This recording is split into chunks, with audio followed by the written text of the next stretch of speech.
Dương Tử, Lý Hiện nắm tay tại đêm hội Weibo, chạm nóc hot search với Ted, kết hôn. Chưa đầy 30 phút kể từ sau khi hashtag Dương Tử và Lý Hiện, Thuần Nguyên Chính Phú kết hôn, leo lên đầu bảng hot search. Lượt truy cập đã vượt 10 triệu. Quốc sắc Phương Hoa đang chiếu nên cặp đôi chính Lý Hiện, Dương Tử cùng đi thảm đỏ tại đêm hội Weibo 2024. Nữ diễn viên khiến fan lẫn cư dân mạng bất ngờ khi không mặc đồ dạ hội mà xuất hiện với tạo hình của nàng mẫu đơn Hà Duy Phương. Lý Hiện diện vest đơn giản nhưng vẫn lịch lãm, bảnh bao. Cầm theo chiếc quạt mang tính biểu tượng của nhân vật trong phim. Dương Tử đem Hà Duy Phương xuyên không được nhận xét là nước đi thú vị, giúp khán giả càng thêm hứng thú với quốc sắc Phương Hoa. Điều khiến cư dân mạng náo loạn là Lý Hiện và Dương Tử nắm tay chụp ảnh trên thảm đỏ. Ví như chụp hình cưới. Fan bình luận vui rằng Hà Duy Phương xuyên thời không để tới kết hôn với Skip Sau của Tưởng Trường Dương là Hàn Thương Ngôn, vai diễn của Lý Hiện trong Cá mực hầm mật. Hashtag Dương Tử và Lý Hiện. Thuần Nguyên Chính Phú kết hôn, leo thẳng lên top 1 bảng hot search, bạo đỏ, cả mục giải trí và bảng chung của Weibo là minh chứng cho thấy sự phấn khích của cư dân mạng. Chưa đầy 30 phút kể từ khi con top, hashtag này đã vượt 10 triệu lượt truy cập, bỏ xa hạng 2 là thảm đỏ đêm hội Weibo, chiếc hashtag từng trụ ở hạng 1 khoảng hơn 3 tiếng. Lý Hiện và Dương Tử còn khiến fan xỉu đùng khi thoải mái chụp Polaroid cho nhau.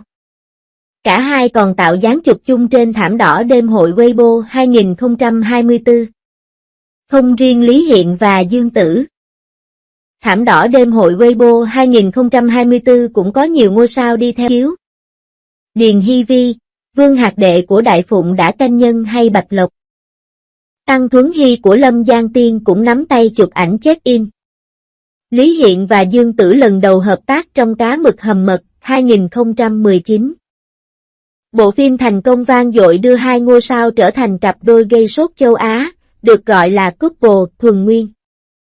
Khoảnh khắc hai người sống đôi tại thảm đỏ đêm hội Weibo 2024 khiến người hâm mộ nhớ tới loạt ảnh cưới Lý Hiện, Dương Tử chụp cho Cá mực hầm mật 6 năm trước. Tới hiện tại, vẫn có đông đảo người hâm mộ mong mỏi Lý Hiện và Dương Tử phim giả tình thật. Tái hợp trong quốc sắc Phương Hoa. Lý Hiện và Dương Tử tiếp tục khiến màn ảnh dậy sóng vì diễn xuất chín mùi và phản ứng hóa học, chỉ có cuốn hơn không có cuốn nhất. Có tin đồn phim được chia làm 2 phần. Tập trung vào quá trình trị an quốc gia của Tưởng Trường Dương. Ngày 11 tháng 1, sự kiện thường niên đêm hội Weibo 2024 diễn ra ở Bắc Kinh, Trung Quốc.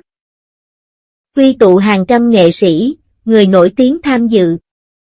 Thảm đỏ đêm hội Weibo năm nay khởi động từ đầu giờ chiều với những gương mặt nổi bật như Đinh Vũ Hề, Trương Tịnh Nghi, Trương Lăng Hắc, Tân Chỉ Lôi, Tĩnh Bách Nhiên, Tống Dật, Vương Tinh Việt.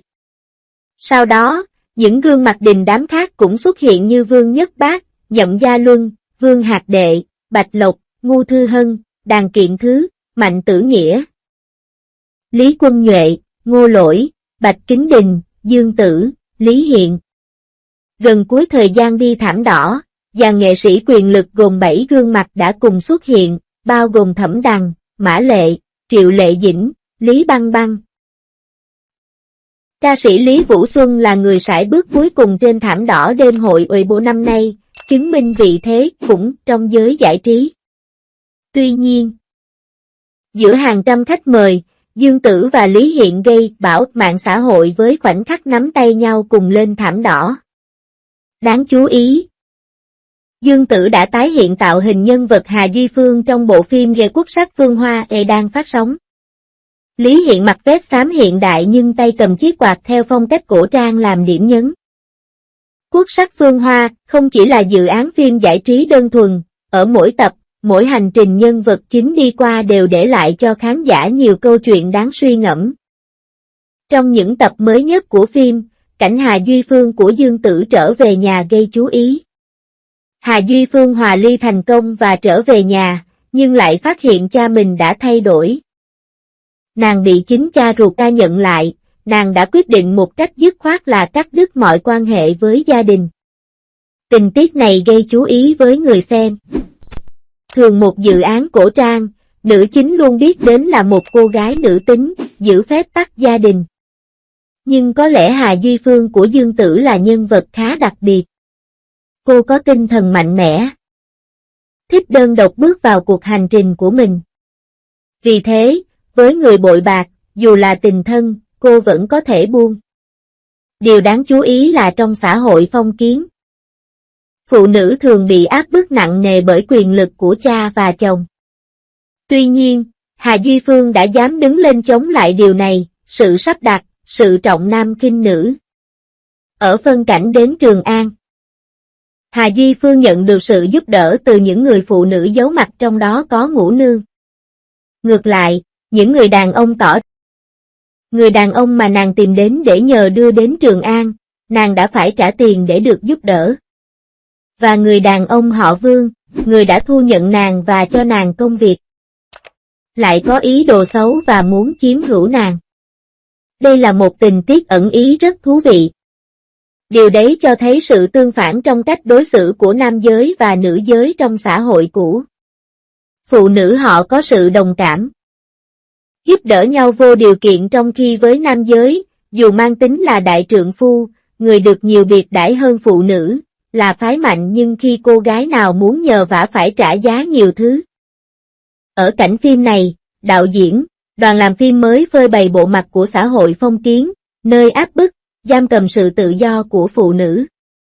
Và hơn ai hết, nhân vật Hà Duy Phương của Dương Tử chính là hiện thân cho những khát vọng, ước mơ cháy bỏng của người phụ nữ.